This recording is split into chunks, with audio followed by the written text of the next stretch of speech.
welcome back to the Be Elite podcast, where our athletes and special guests take a deep dive into all things fitness. From debunking myths to the latest supplements on the market, we have got all bases covered.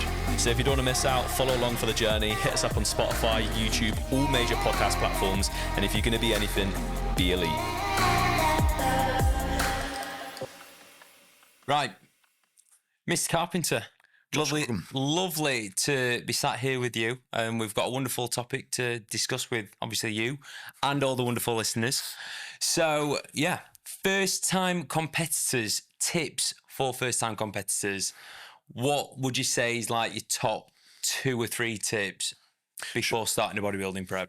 I think it's a really important topic. I think competing is becoming ever growing in its popularity. And I think just having an understanding about some considerations before getting into competing for your first time is just going to increase the success of your prep. So I think we're going to have some really good conversations today and run through a few tips for you guys who are thinking about stepping on stage, getting your tan on for the first time. I think my number 1 tip for people getting into a show for the first time is to give yourself enough time. People think a 12-week prep is enough to get in stage condition, 16 weeks is enough, but you need to give yourself enough time to account for things going wrong, like getting ill. Making sure that you've got time to possibly practice peaks for different shows or do multiple shows, and also just to make sure that it's as smooth as possible, because being too aggressive within a deficit is going to bring about its issues with risk of losing muscle tissue and not being able to bring your best look to stage. So I think that would be my number 1 piece of advice, to give yourself time. And in regards to what time frame, I would say 20 weeks and above, or around about there is my kind of. I was going to ask you, what you competed last year. How long was the duration for your most recent prep?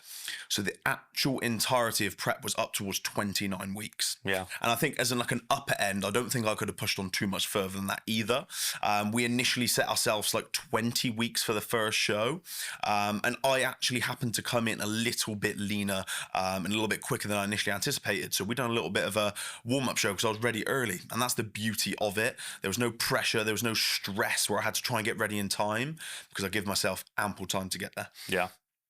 Mine was 28 weeks.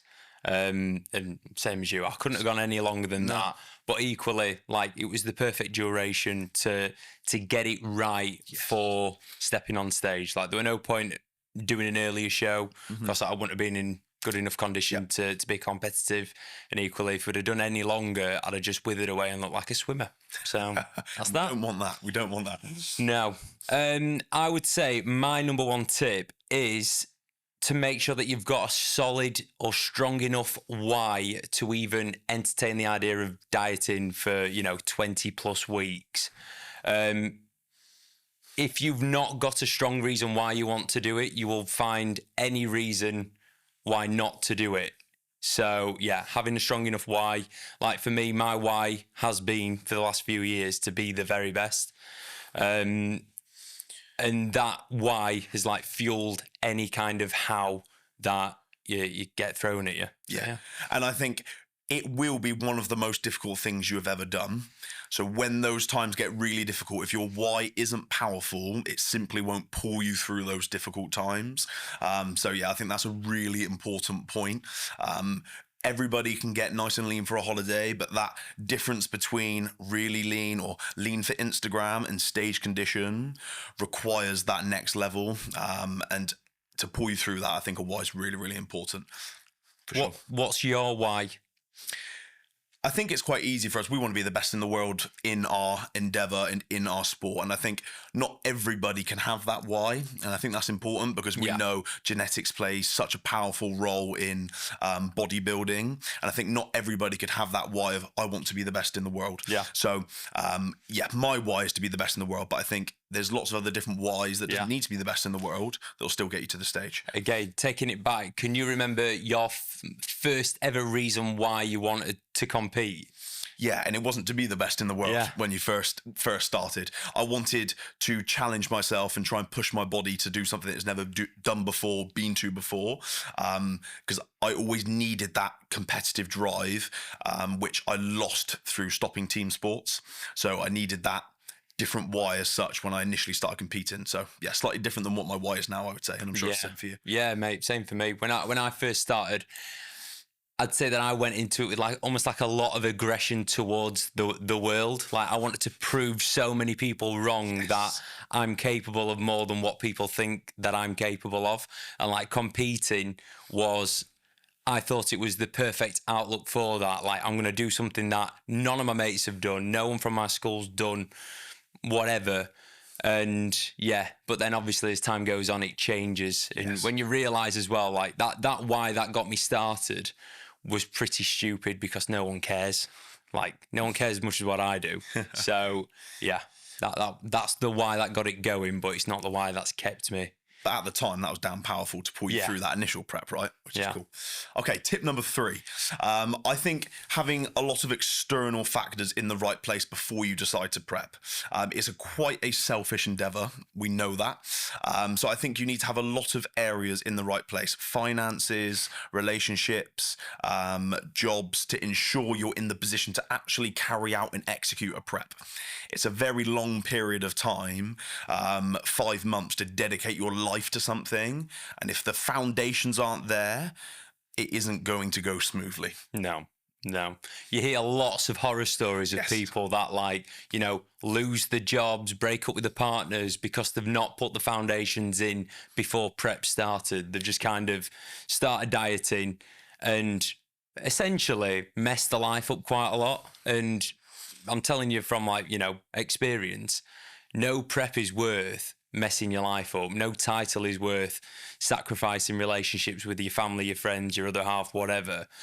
Great point. Because once prep is done, all those things aren't there. You're like, oh, and you can't then expect them all to come running back to you by how that prep's gone, essentially. So I think that is really important.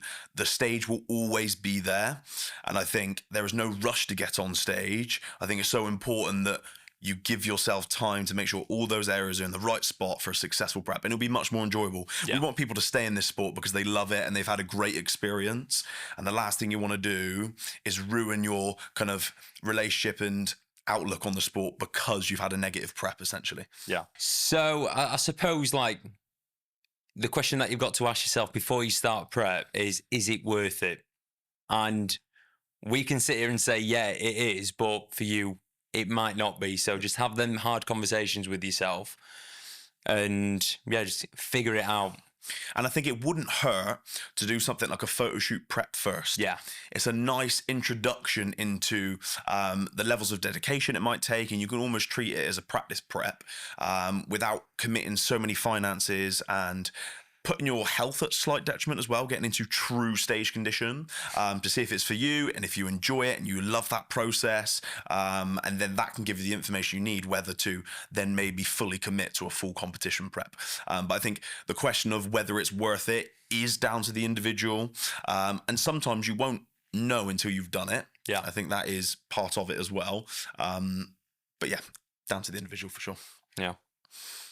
So if you have enjoyed what we've been talking about today and you want to keep up to date with our content, you can follow me on Instagram and YouTube. It is Josh Croggan _. And Aaron, plug yourself. And you can follow me on Instagram and YouTube and TikTok, all the social platforms at Aaron __ aesthetics. And if you need help prepping for your first ever prep, me and Josh both offer online coaching to help take you there and bring the best possible package to stage.